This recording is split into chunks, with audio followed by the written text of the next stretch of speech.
Y como ustedes han podido escuchar y digamos en este tiempo de todos estos domingos que hemos venido aprendiendo un poco sobre el libro de Hechos y más del libro de Hechos, pues las historias que se narran allí en relación a esos primeros comienzos de la iglesia cristiana. Porque podemos hablar de iglesia cristiana en ese tiempo porque eran seguidores de Cristo. Aunque era el imperio romano el que más reinaba en ese contexto, y, y pues al estar reinando, pues tenía control de todo, lo político, lo militar, pero aún también tenía control en lo religioso. Recordemos que en esa época se levantaron en el tiempo de Jesús y después de que en ese tiempo se levantaron dos sumos sacerdotes, ¿no? Uno era, ¿cómo se llamaba? Caifás y el otro era Anás. Y uno dice, pero ¿por qué dos sumos sacerdotes? Si se supone que en el Antiguo Testamento siempre se hablaba de uno solo. Pero como el imperio tenía control de él, pues él montó a uno. Creo que era Caifás. Caifás era el que había el emperador colocado como sumo sacerdote para el templo. Pero a la par estaba Anás, que era el que venía de la descendencia de eso. Entonces, el control que tenía el imperio romano sobre esta zona, sobre este lugar, también tenía que ver mucho con lo religioso. Y pues obviamente en ese contexto, allí empieza entonces la iglesia a levantarse y diferentes momentos en el cual el Espíritu de Dios, que era el que había enviado el Señor Jesús después de que se fue, empezó a guiar diferentes momentos. Entonces se levantaron, ¿qué personajes? Hemos escuchado en estos domingos varios personajes. ¿Cuáles de esos? ¿Cuáles eran los principales que se levantaron en ese tiempo? Pablo, Pedro, Bernabé, Silas, Timoteo, pero de los que hemos hablado, Juan Marcos, ¿cierto? Hace 8 días hablábamos o escuchábamos de Juan Marcos. Y cada uno de estos personajes hicieron una labor de acuerdo a lo que Dios les permitió hacer y en diferentes contextos y en diferentes lugares. Y a la par de eso, entonces surgieron personajes como ¿quiénes? Como el centurión, como Lidia, como el carcelero, como ¿quiénes más? Felipe, ¿cierto? Ananías. Todos esos personajes los hemos venido hablando durante todos estos domingos y cada uno de ellos ha traído una enseñanza especial y en el contexto en el que cada uno de ellos se manejaba o andaban. Y cada uno de ellos trajo una enseñanza a nuestra vida. Y quizás en el momento en que la escuchamos, si usted no la ha escuchado, entra al canal de YouTube de la iglesia y ahí están guardaditas para que vuelvas y la repases. Pero cada uno de estos personajes impactó algo en ellos en el momento en que escucharon el mensaje de la palabra del Señor a través o de Pablo, de Pedro, o de Bernabé, o de Silas, o de Juan Marcos, que son los personajes misioneros de esta época en los cuales Dios usó para esto. En esta oportunidad, como hace 8 días hablamos de Juan Marcos, o escuchamos a este Juan Marcos, que era un personaje que fue desechado, porque en un momento de su debilidad, de su inmadurez, decidió echarse para atrás y no seguir en el proceso de servicio a Dios en el primer viaje misionero, en el segundo viaje misionero, no, en el primero. Entonces, Juan Marcos, desechado por Pablo, recogido por Bernabé, y después más adelante vemos lo que él hizo y la manera en cómo Dios lo usó en su vida. Hoy quiero que hablemos un poco de otros personajes, pero aquí sí ya no tenemos un nombre específico. Estos personajes se han identificado en la Biblia como los bereanos, ¿sí? Por eso ahí va a salir en la pantalla los bereanos cuidadosos para aprender, ¿cierto? Imitando creyentes bereanos. ¿Y quiénes eran estos bereanos? como podríamos decir esos carmelitanos, esos ocañeros, es que siempre se habla de Ocaña, esos morrocolleros, aquí hay una representante de los morrocolleros. ¿Sí saben dónde quedan los morrocolleros?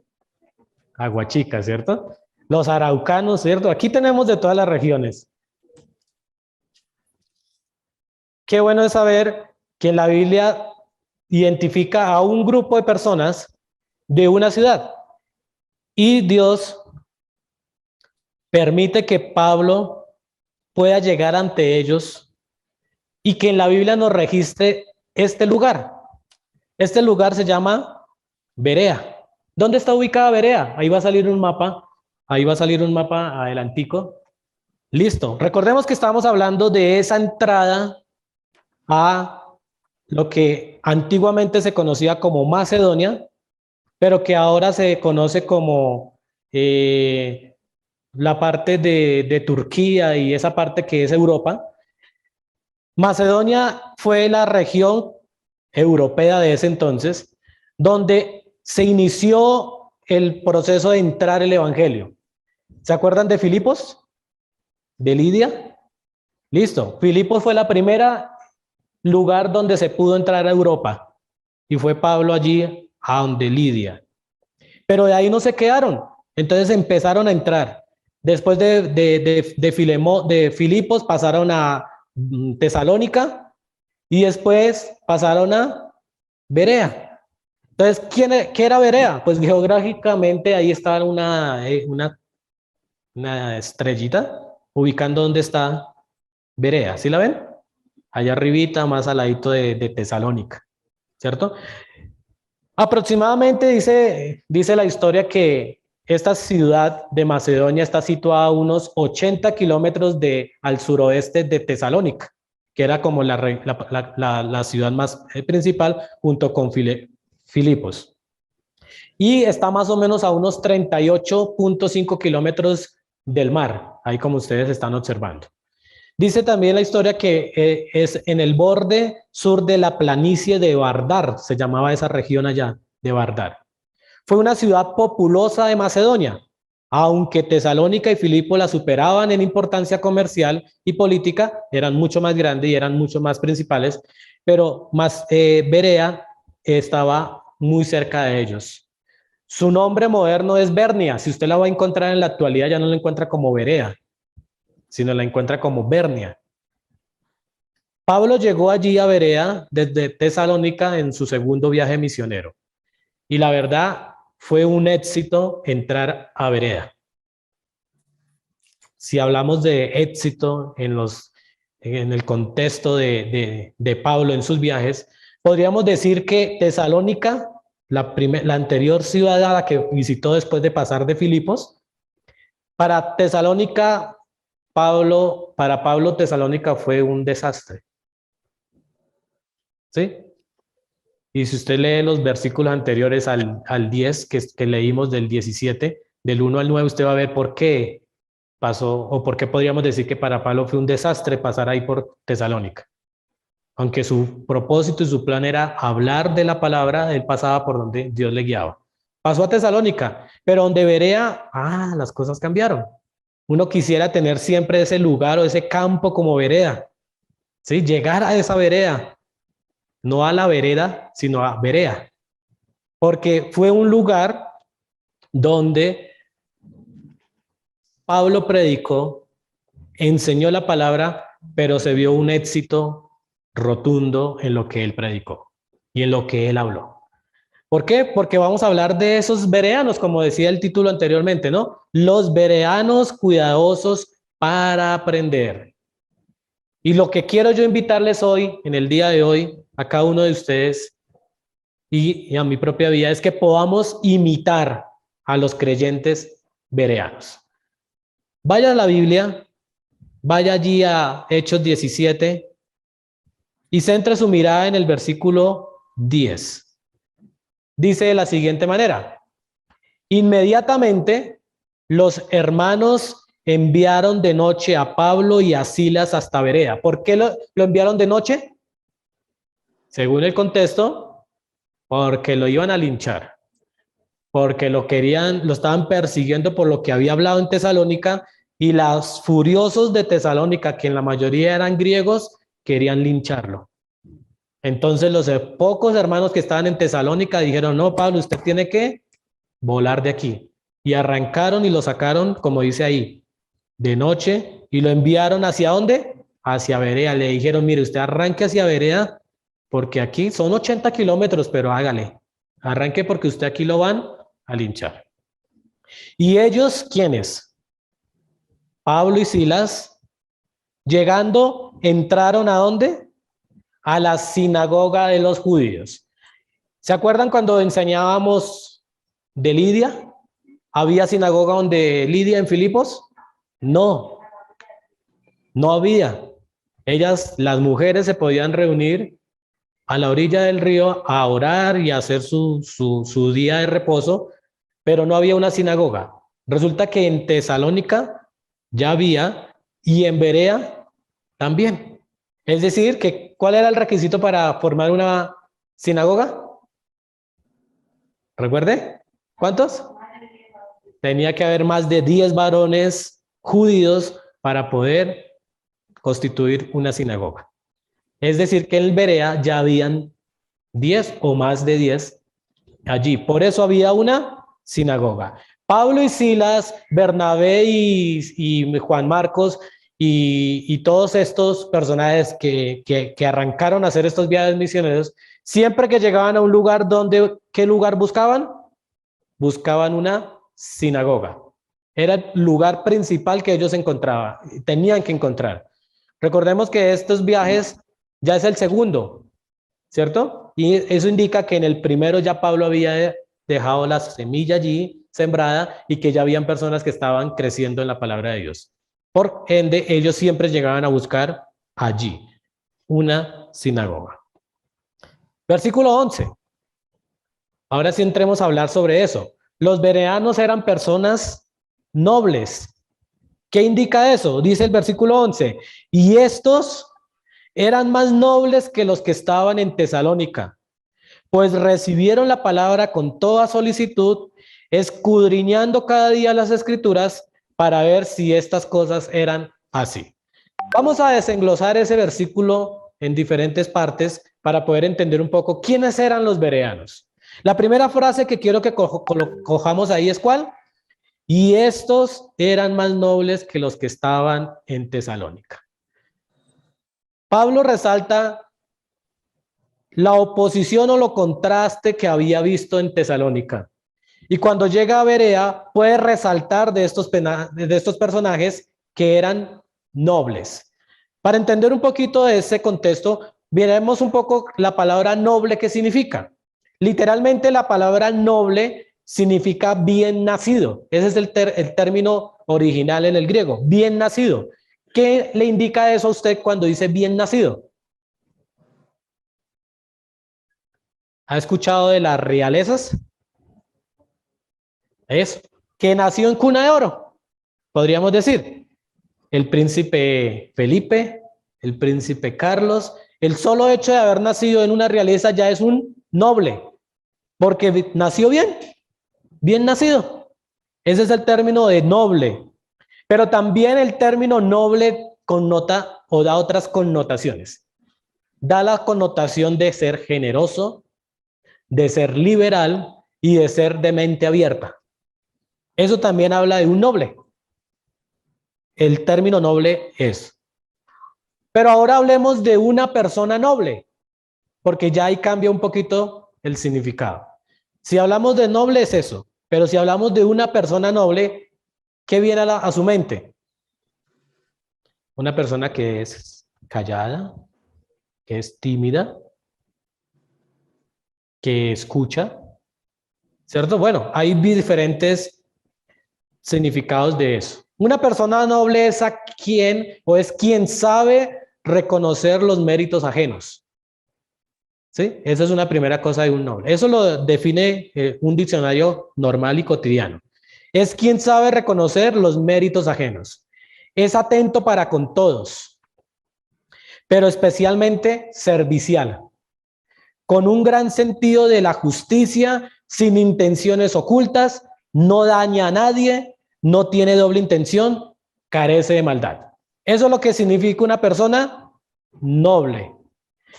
Lo que Pablo estaba identificando en estos personajes al llegar a Berea era que eran personas que iban a escucharlo, eran personas que le iban a ayudar o a servir, eran personas que tenían primero la justicia por encima de las injusticias, eran personas que no tenían doble intención en él. Y por eso Pablo resalta aquí, o la Biblia nos resalta que vieron en los de Berea que eran personas nobles. El carácter de ellos era eso. Miremos por qué lo dice así, por qué dice que eran nobles. Miremos ahí en el mismo versículo qué hicieron. Dice que recibieron la palabra. Podríamos decir que ellos decidieron escuchar a Pablo y a Silas. Pablo llegó y se les presentó. Miren, yo soy Pablo, mi compañero Silas, queremos venir a hablarles algo muy especial a ustedes. Ustedes que están aquí reunidos en la sinagoga y quiero exponerles algo de la palabra de Dios. ¿Qué pasó en Tesalónica? Versículo 17:5.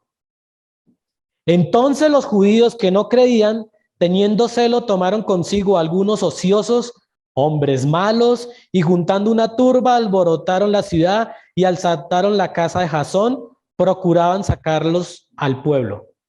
En la casa de Jasón estaba Pablo y Silas, pero querían era a Pablo y a Silas.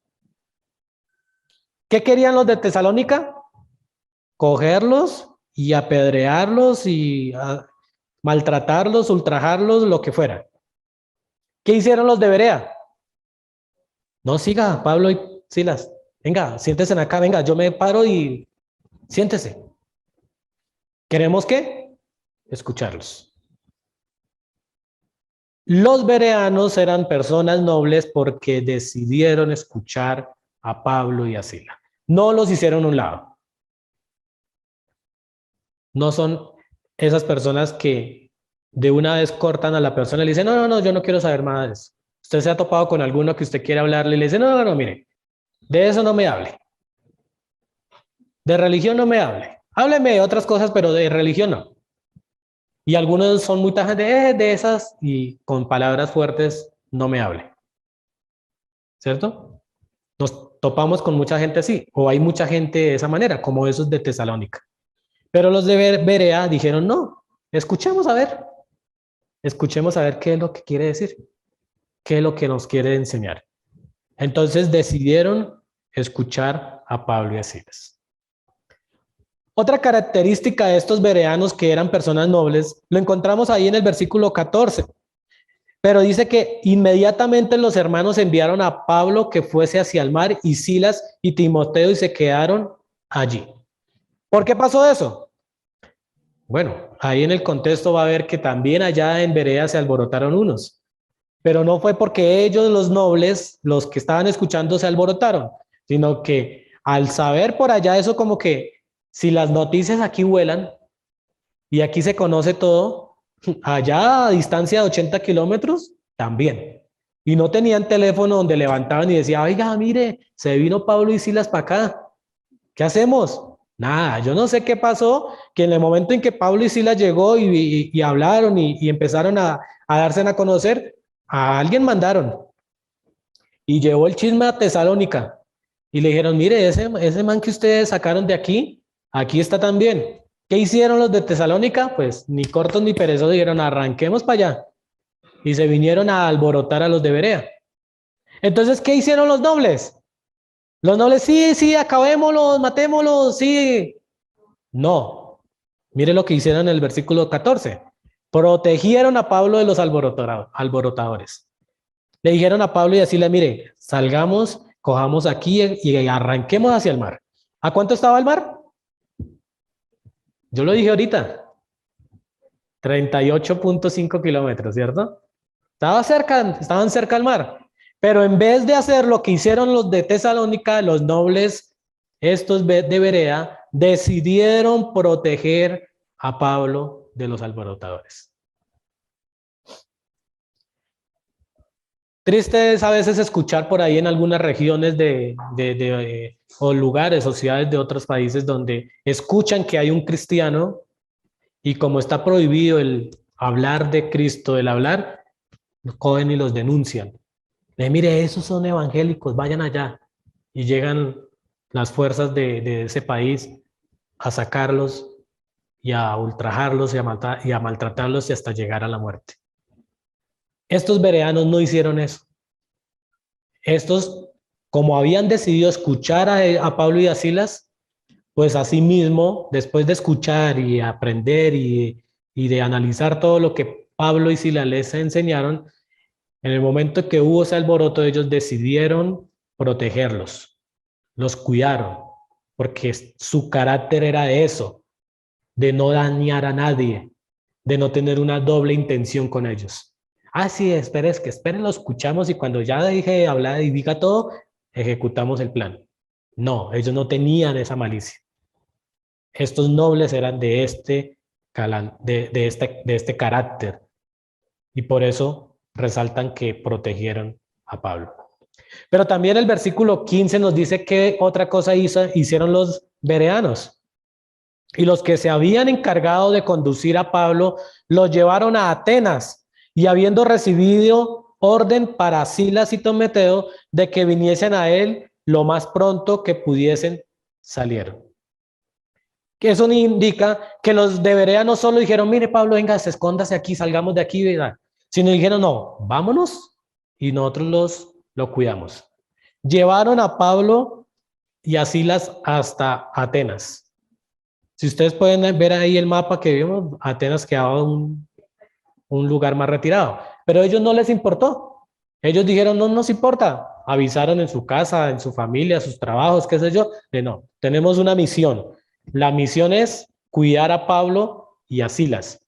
Y nos vamos a ir ya y los vamos a llevar hasta Atenas porque ya sabemos que allá pueden estar un poco más protegidos. Y arrancaron y se fueron con ellos. Los llevaron y los instalaron en Atenas. ¿Quién hace eso? ¿Usted haría algo por alguien que necesita protección y lo protege y le dice, no, vámonos, yo me arranco con mi carro? ¿Y a dónde hay que ir? No, como 100 kilómetros de distancia. Sí, vamos. ¿O lo piensa? O le dice, no, mire, para eso hay transporte público. Venga, váyase en el transporte público. Estos personajes no hicieron eso. Ellos decidieron arrancar con él y llevarlo y cuidarlo, protegerlo e instalarlo. Eso eran los bereanos. Personas que nobles, que no tenían malas intenciones, que lo único que querían era escuchar, estar atento a lo que Pablo y Silas querían enseñarles. Eran serviciales, por consiguiente hicieron todo eso. Ese era el carácter de ellos, no podían ir en contra de su carácter, no podían ser como los de Tesalónica, porque el carácter de los bereanos eran personas nobles. ¿Claros con eso? ¿Listo? Volvamos al versículo 11, porque ahí sigue el segundo punto que quiero que tratemos. Los bereanos, versículo 11, los bereanos recibieron la palabra con solicitud. Recibieron la palabra con solicitud. ¿Qué indica eso de recibir la palabra con solicitud? ¿Alguna idea? Recibieron la palabra con solicitud. Bueno, desarrollemos qué significa eso. Lo primero que podemos observar de ese término recibir con solicitud o recibir la palabra con solicitud es que escucharon con toda la atención la enseñanza de Pablo. ¿Qué es escuchar? Escuchar no es que sí hable. Ah, sí. Escuchar no es eso, escuchar es como el caballo, ¿no? Se pone aquí y su mirada fija a ellos y al escuchar lo que está diciendo, al escuchar lo que están oyendo, captan, analizan, meditan, reflexionan y todo lo que puede haber alrededor de eso. Escuchar es eso. Escuchar es como algunos de ustedes están en este momento observándome y no están por allá o mirando acá. Eso, escuchar era eso. Ellos, los bereanos, cuando Pablo empezó a hablar de la palabra, escucharon con toda solicitud eso. Y le prestaron total atención a lo que Pablo estaba enseñando. ¿Qué estaría enseñando Pablo en ese momento? ¿Usted creería algo? ¿Pensaría algo? Los de Berea eran judíos. Por consiguiente, el judío que leía o que investigaba o de cuáles eran sus lecturas diarias o sabatinas. La ley, la Torá, ¿cierto? Pero como el enfoque de Pablo era hablarles de quién, de Jesucristo, él no podía coger el Nuevo Testamento porque no lo tenía. Tenía que hablarles de Jesucristo en base a lo que había escrito de él en el Antiguo Testamento. Entonces vayámonos a Isaías 53.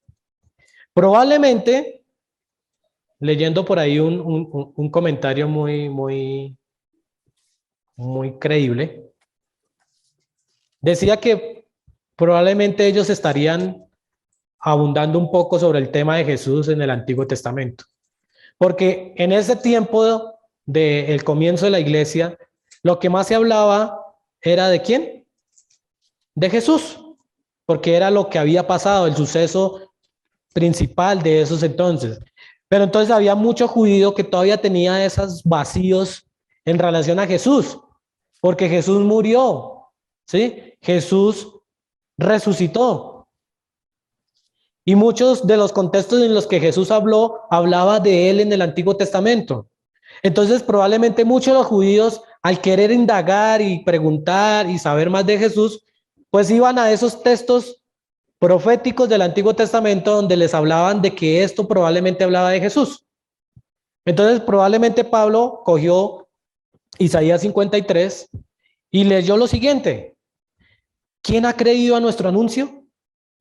¿Y sobre quién se ha manifestado el brazo de Jehová? Subirá cual renuevo delante de él y como raíz de tierra seca. No hay parecer en él, ni hermosura. Lo veremos, mas inatractivo para que le deseemos. Despreciado y desechado entre los hombres, varón de dolores, experimentado en quebranto, y como escondimos de él el rostro, fue menospreciado y no lo estimamos. Ciertamente llevó él nuestras enfermedades y sufrió nuestros dolores, y nosotros le tuvimos por azotado, por herido de Dios y abatido. Mas él herido fue por nuestras rebeliones, molido por nuestros pecados. El castigo de nuestra paz fue sobre él, y por su llaga fuimos nosotros curados. Probablemente un judío de esta época leía este pasaje y no lo entendía. Ah, sí, está hablando de un personaje. Ah, sí, que está sufriendo. Ah, que fue muerto. Ah, que tenía heridas. Pero no relacionaban quién o de quién. Entonces Pablo probablemente cogió este pasaje y empezó a enseñarles ¿de quién? De Jesucristo. Mire, ese personaje que está allí, ese cual renuevo delante de él, ese que es despreciado y desechado, ese que llevó nuestras enfermedades, que fue azotado, que fue herido, ese que llevó el castigo, que llevó las heridas y que por esas llagas somos nosotros curados, es Jesucristo. ¿Se acuerdan de Jesús? Sí, Jesús, el que murió, el que tenía allí sus discípulos, el que fue crucificado. Ay, sí, esa historia yo la escuché, eso pasó por allá en Jerusalén. Sí, ese Jesús es el mismo que está hablando aquí. Y con esa manera de Pablo exponer la palabra de Dios, se dirigió a ellos y les enseñó sobre Jesús. Sobre Jesús. ¿Qué pasaría con ellos? Bueno, leyeron ese pasaje. Miren lo que dice el versículo 12 de nuestro pasaje, ¿no? De Hechos 17:12. Así que, ¿qué? Creyeron muchos. Recordemos que Romanos 10:17 nos dice que la fe viene por el oír y el oír la palabra de Dios. Por consiguiente, estos de Berea creyeron por fe al oír la palabra de Dios. Creyeron. Y el versículo 12 nos dice que así que creyeron muchos de ellos, mujeres griegas de distinción y no pocos hombres, por no decir muchos hombres, ¿cierto? Creyeron. Recordemos que quienes eran más, yo les he hablado en algunas oportunidades, ¿quién es más latente a escucharle el mensaje de la palabra de Dios? Las mujeres. Por eso aquí resalta esto. Muchas mujeres griegas escucharon, pero no pocos hombres tampoco. Habían allí también bastantes hombres que escucharon. Pero esos que escucharon ese mensaje de Pablo, creyeron a lo que estaban oyendo, a lo que le estaban prestando atención, a lo que escucharon de Pablo. Porque la fe viene por el oír. Si usted no oye la palabra de Dios, usted nunca va a creer. Porque muchas veces es diferente el saber si yo creo en Dios y la otra es creerle a Dios. Es totalmente diferente. Mucha gente cree en Dios, pero realmente no le cree a lo que Él hizo. ¿Cree que hay un Dios? Claro. Mucha gente cree que hay alguien superior, que se llame Dios, sí, como a otros le dan el nombre del sol o la luna. Pero creer en Dios es diferente. Por eso aquí el creer en Dios solo se puede hacer a través del oír la palabra de Dios. Eso no es algo sobrenatural. Si usted ve en los contextos de estos personajes de Felipe, de Cornelio, de Lidia, de el carcelero, ¿de cuál otro? De Ananías. ¿Cómo creyeron ellos? Al oír. Tuvieron que haber oído la palabra para que pudiesen creer, porque la fe viene por el oír. Estos personajes hicieron lo mismo. Oyeron, escucharon atentamente a Pablo y creyeron la palabra de Dios. Creyeron que Jesucristo era su Salvador, pero solo lo hicieron por medio del oír la palabra. Lo otro que podemos ver aquí en estos versículos es que entendieron. Ahí aparece también el hecho de que entendieron que Jesús es el Salvador prometido. Eso lo entendieron a través del texto de Isaías 53, ¿cierto? Porque los versículos 7 y 12 de ese Isaías 53 lo dicen claramente. Volvamos otra vez a este pasaje. Isaías 53. Dice el versículo 7. Angustiado él y afligido, no abrió su boca, como cordero fue llevado al matadero, y como ovejas delante de sus trasquiladores se enmudeció y no abrió su boca. Ahora sí da una luz más amplia de quién es ese personaje.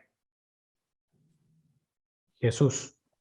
Pero el versículo 12 dice: por tanto yo le daré parte con los grandes y con los fuertes repartiré despojos, por cuanto derramó su vida hasta la muerte y fue contado con los pecadores, habiendo él llevado el pecado de muchos y orado por los transgresores. Cuando los bereanos escucharon, dijeron: ah, no, claro, ¿quién más es?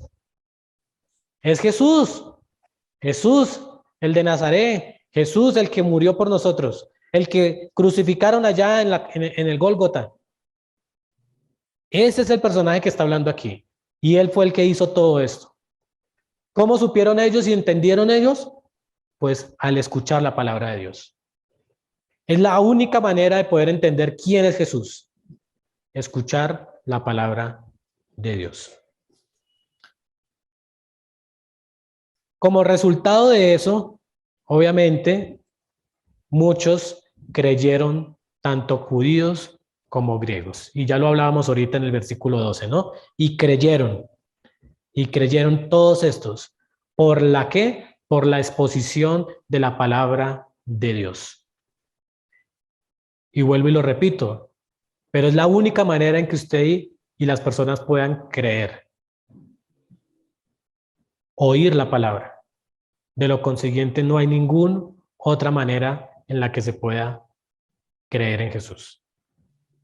Nadie cree en Jesús por, como diríamos por ahí, por obra y gracia del Espíritu Santo, ¿cierto? Aunque el Espíritu Santo tiene poder y lo puede hacer, pero dice que el que nos convence de justicia y de juicio y de justicia y de pecado es el Espíritu Santo, ¿cierto? Pero tiene que primero haber, ¿qué? Oído, escuchar, haber escuchado la palabra de Dios, porque de lo contrario no hay fe.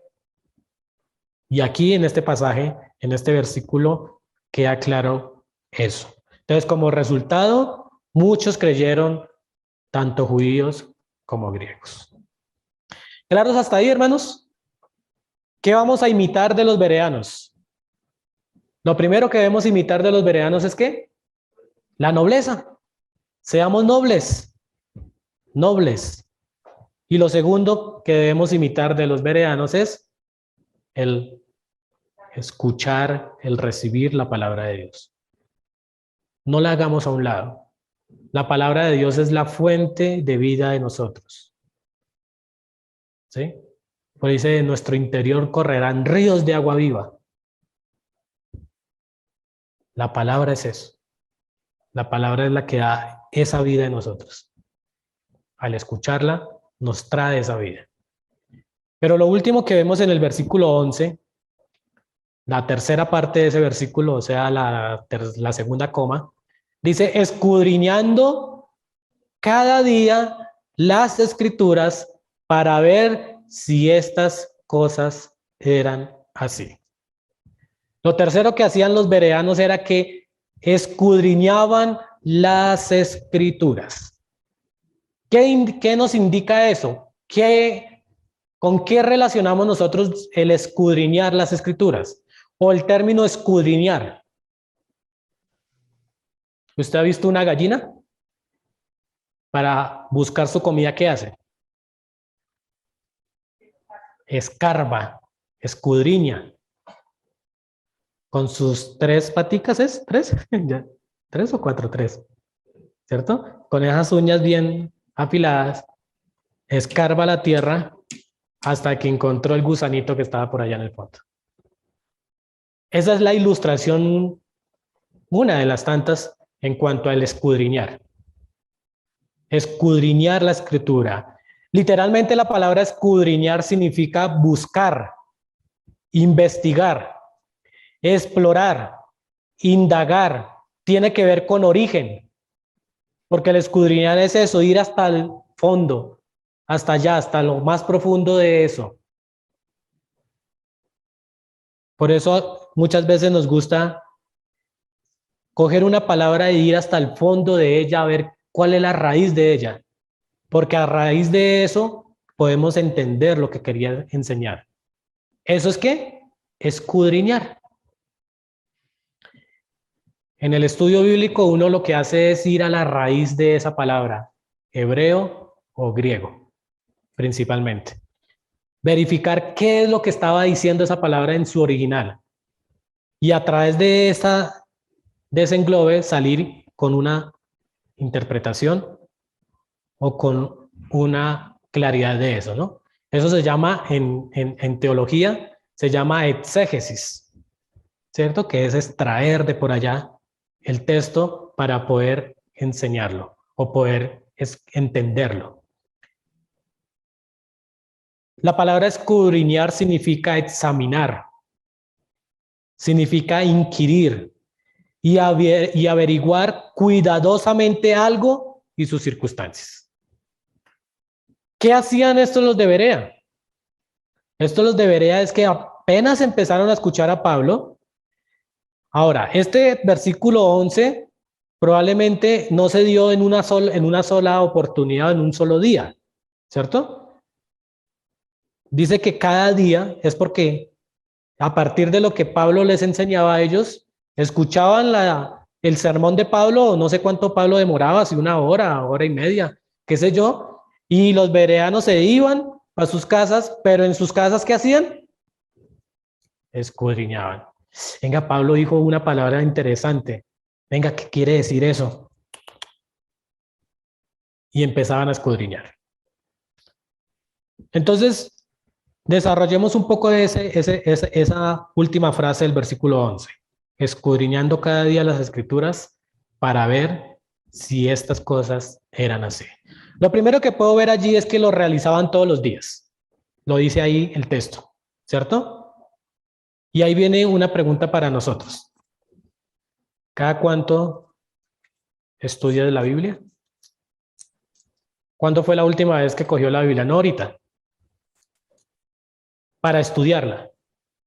Porque probablemente nosotros lo acogemos para leer el texto del día. Bueno, ahí hay una aplicación en internet, en el celular que se llama YouVersion, y usted la instala y todos los días le bota un texto para que lo escuche. No se gasta ni 5 minutos. Lo escucha, sale una persona hablando del versículo, sale un texto complementario, unas aplicaciones, y lo leemos, meditamos un poco de eso y listo. Leí la Biblia. Pero aquí no se habla de leer. Aquí se habla de estudiar. Estudiar. Juan 5:39 dice lo siguiente: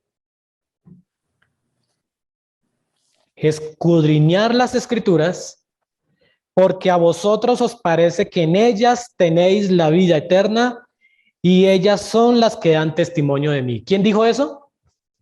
Jesús. Jesús, estando allí con diferentes personas en su ministerio que hizo, le dijo: escudriñen, claro, escudriñen las escrituras, porque a vosotros les parece que en ella ahí tenéis vida eterna, y ellas hablan de mí. Eso fue lo que aplicaron los bereanos. Pablo les enseñó algo de Jesús, ellos dijeron: pues vamos y escudriñamos, verificamos a ver qué es lo que nos está diciendo es verdad. Pero la pregunta para nosotros es: ¿cada cuánto estudiamos la Biblia? ¿Cada cuánto? Cada vez que de pronto alguien me toca un tema de que no lo sé y digo: uy, voy a investigar. Los bereanos lo hacían todos los días. Estudiarla. Es diferente a hacer el estudio devocional, ¿cierto? Porque el devocional, usted dice: yo me demoro 15, 20 minutos, media hora un devocional. Si usted ya pasa de la media hora y llega a la hora y no se quiere zafar de eso, ya está estudiándola, ¿sí? Y a veces me pasa eso, que yo leo un texto y empiezo a ver algo ahí, y yo: uy, qué interesante esto, y me pongo a hacerle un rastreo a ver qué dice aquí, allá, allá, y después resulto leyendo un comentario, después ¿sí? Pero le hago eso. En muchas ocasiones se hacen, en otras no, en otras me dedico solo a leerla y leo el texto, medito sobre el texto y ya. Estudiar es sacar tiempo, buen tiempo, y poder profundizar sobre ella. El ánimo aquí no es hacerle la pregunta de cada cuánto estudia la Biblia, sino animarles a que estudiemos la Biblia. Los bereanos no escucharon solo lo que Pablo dijo, sino que se fueron a meditar, a reflexionar, pero a profundizar sobre el texto que Pablo les enseñó. ¿Por qué? ¿Por qué debemos hacer eso? ¿Por qué debemos escudriñar? Bueno, hay un texto muy importante que lo conocemos, segunda de Timoteo 3:16. Escudriñamos las escrituras para entender la utilidad que trae las escrituras. La utilidad que trae la escritura. Conocemos este texto, ¿no? Toda la escritura es ¿qué? Inspirada por Dios. Lo sabemos, que lo que usted tiene en su mano, sea digital o sea escrita, impresa, es palabra de Dios, ¿cierto? Pero ¿qué debemos hacer con ella? Dice que ella es inspirada por Dios y es útil para 4 cosas: enseñar, para redarguir, que es reprender, para corregir, que es disciplinar, y para instruirnos en justicia, que es ayudarnos a hacer las cosas correctamente. Esa es la funcionalidad y esa es la utilidad de la palabra de Dios. Entonces, si usted quiere enseñarla, hay que estudiarla, hay que escudriñarla. Si usted quiere ser reprendido por ella o redarguido, pues hay que leerla, hay que meditarla. Si usted quiere ser corregido porque usted se dio cuenta que hay algo en su vida que no está bien, pues la palabra hace eso. Y usted quiere actuar bien en su vida diaria, en todas sus áreas, pues la Biblia me enseña a instruirme en justicia. Está ahí. Pero debemos, ¿qué? Debemos entender que ella tiene una utilidad. Por eso debemos escudriñarlas, profundizar sobre ellas. Pero también ahí, atrasito en el 2.15, dice, procura con diligencia presentarte a Dios aprobado como obrero que no tiene de qué avergonzarse y que usa bien la palabra de Dios. Eso nos indica que escudriñar la palabra para poder aplicarla bien, la palabra de Dios. El término que usa ahí es que usa. El término original es que traza. Es como decir que yo estoy aquí parado y me fijo en esa columna de allá, trazo una línea y digo, la palabra de Dios me ayuda a irme por esa línea. Si me llego a salir, la Biblia me va a decir, no señor, es por acá. El obrero aprobado, el que escudriña la palabra, traza muy bien la palabra y sabe por dónde debe ir. Y no empieza a salirse por aquí. Ah, es que a mí me dijeron que esto era por aquí. Ah, es que yo escuché que esto. ¿Alguna se ha visto la película El Peregrino? El progreso del peregrino. Búsquela un día, está animada y es muy ilustrativa. Habla de eso, de don Cristiano, se llama el muchacho. Don Cristiano arrancó para la ciudad celestial, pero en el proceso de la ciudad celestial llegaron diferentes personajes y mire, usted va para esa ciudad, sí, yo sé dónde queda. Mire, véngase por este lado. Si usted coge por acá, va a cortar por ahí unas 3 horas de camino. ¿Usted no le ha pasado cuando va a alguna vereda que llega por alguien y le dice, mire, vágase por acá? A mí me pasó una vez y no, eso fue una pérdida dura. No, usted ya tiene su camino, ya trazó una línea, ya está usted escudriñando la palabra y dice, por aquí es. Y por ahí es donde debemos andar. Eso es lo que hace el que escudriña la palabra. Aplica bien la palabra de Dios en su vida diaria. Pero eso solo se hace estudiándola, meditando en ella, rumiando en ella, que es el término de meditar, como la vaquita que coge su pastico en el día o en la noche y mastique, y mastique, y mastique. Cuando ya la tiene procesada, ahora sí, a hacer su función. Pero primero la rumea, que es el término rumiar, masticar esto, aplicarla bien, meditarla bien allí. Primera de Tesalonicenses 5:21 dice lo siguiente. Uy, se me fue acá, aquí atrás. Primera de Tesalonicenses 5:21. Examinarlo todo, retener lo bueno. Algo que hacían los bereanos es que ellos no comían entero, como decimos popularmente en nuestro idioma acá. No comían entero. Ellos dijeron, ay, tan bonito que Pablo habla, ay, tan chévere, no, yo quisiera ser así. No, es que lo que Pablo dice es verdad. No, no, no, es Pablo. No, eso póngale el sello. ¿Usted le ha pasado así con alguien o con alguna persona o con algún predicador, evangelista, llámese como se llame, que enseñó algo y usted dice, sí, amén, así es? ¿Sí le ha pasado? Yo creo que sí. Los de Berea, no. Los de Berea dijeron, no, señor, déjenme un momentico, yo analizo. Voy a pasarlo por el filtro, por ese colador, ¿cierto? Los de Berea no tragan entero. Los de Berea dijeron, vamos a profundizar eso. Por eso el escudriñar la escritura es para no creer todo lo que se escuchaba o todo lo que se escucha. Yo quiero leer unas frases que tengo acá. Usted me dirá, en mi boca está el poder de la vida y de la muerte. Hablaré palabras de vida y no de muerte, de salud y no de enfermedad, de riqueza y no de pobreza, de bendición y no de maldición, porque en mi boca hay un milagro. ¿Quién dice amén? Otra palabra.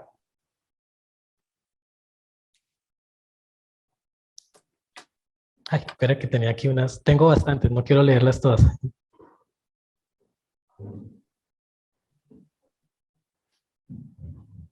Dios te llama a ser el más grande de la tierra.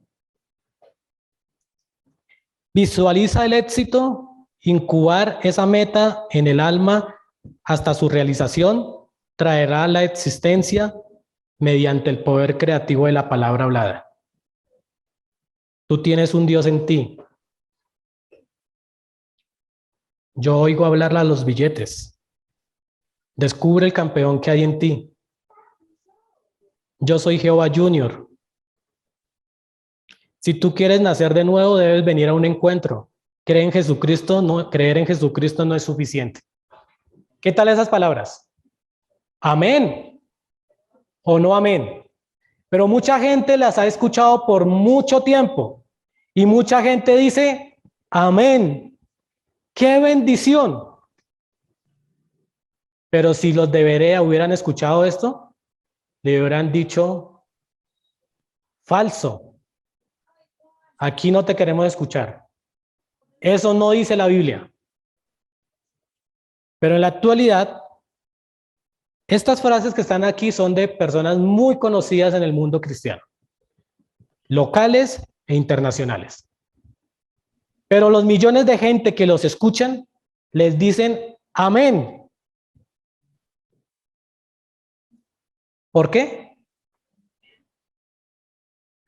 Porque no escudriñan la palabra, porque tragan entero, porque todo lo que ellos dicen lo certifican como verdad. Y por eso allí siguen.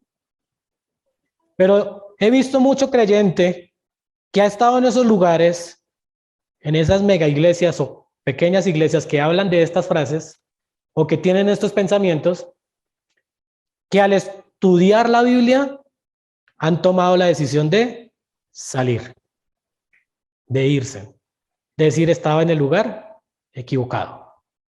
Porque la escritura de Dios hace eso.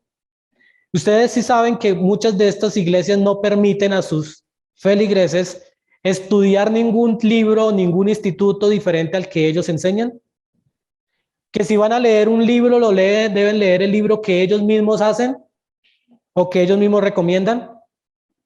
Porque ellos saben en su profundidad que en el momento en que alguno de ellos entren a estudiar la Biblia de verdad, a escudriñar la palabra, de escudriñar la palabra de verdad, se van a dar cuenta del error en el que están. Y van a entender que lo que ese señor o ese predicador ha enseñado es una falsedad. Pero solo se sabe siempre y cuando usted y yo escudriñemos, porque no se va a, eso no, usted no va a entender eso de forma sobrenatural. No, no va a pasar, no, hasta que el Señor me hable y me diga si es el error o no, no, tranquilo, quédese ahí, que el Señor no le va a hablar así. No le va a hacer así, porque el único método en el cual Dios habla a su iglesia es a través de la palabra de Dios. Es la principal fuente para escuchar la voz de Dios.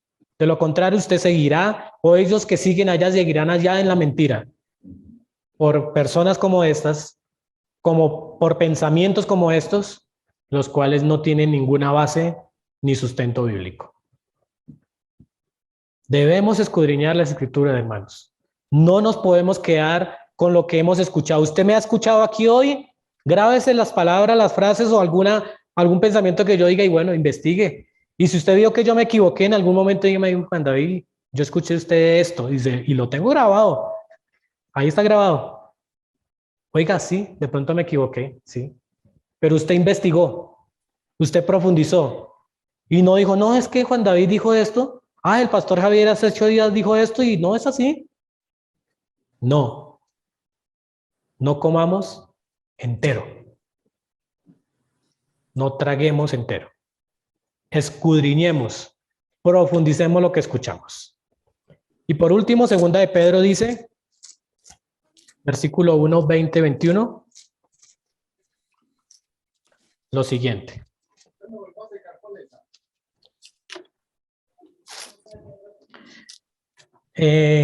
Segunda, estaba en primera. Segunda de Pedro 1, 20, 21.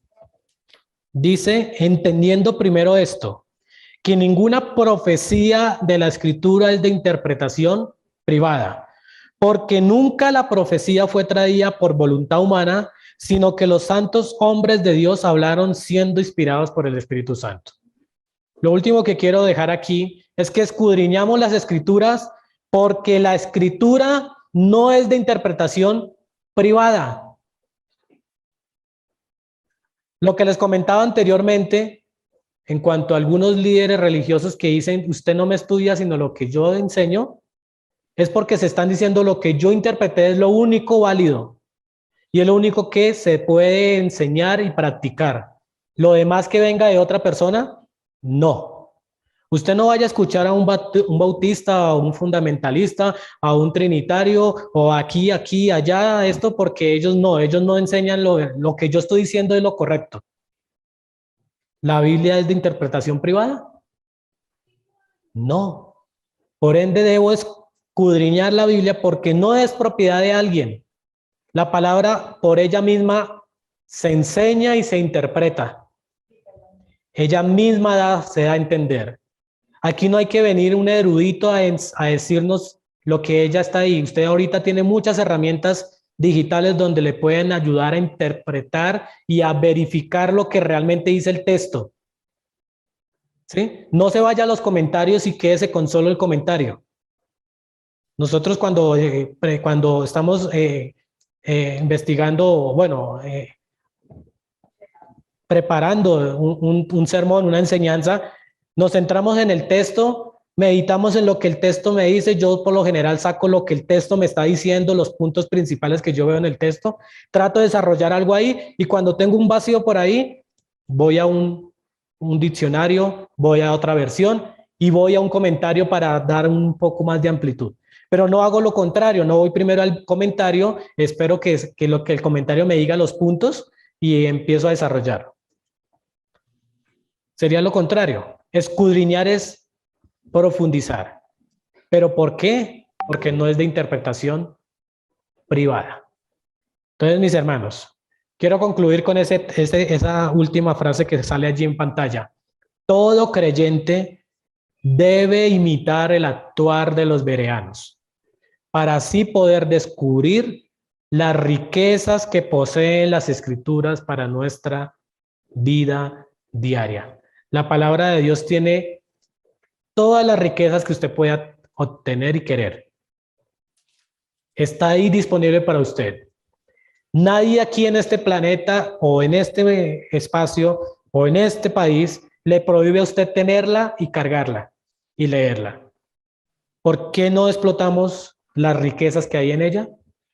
Los bereanos sí lo hacían y por eso está aquí en la Biblia como ejemplo para nosotros. Por eso nosotros debemos imitar a los creyentes bereanos. ¿Quién dice amén? Ahora sí puede decir amén, porque eso es una verdad. Oremos. Padre Celestial, Señor, por tu palabra, gracias, Señor, porque podemos ver en ella, Señor, lo que quieres enseñar a nuestra vida. Porque nos muestras este grupo de personas allí, creyentes común y corriente, donde anhelaban querer escuchar de tu palabra, pero más allá de anhelarla, de profundizar, de escudriñar, de indagar, Señor, lo que en ella hay. Rogamos a ti, oh Dios, que tú nos permitas ser esos cristianos, que seamos esos creyentes bereanos, esos creyentes de esa iglesia allí en Berea, donde no se quedaron solo con lo que Pablo enseñaba, sino que profundizaron en la escritura que él les presentó, indagaron y aprendieron de la palabra. Ayúdanos, Señor, a imitar a estos creyentes. Ayúdanos, Señor, a meditar en tu palabra. Muchas gracias por ello. Te honramos y te glorificamos en esta mañana. En Cristo Jesús. Amén y amén.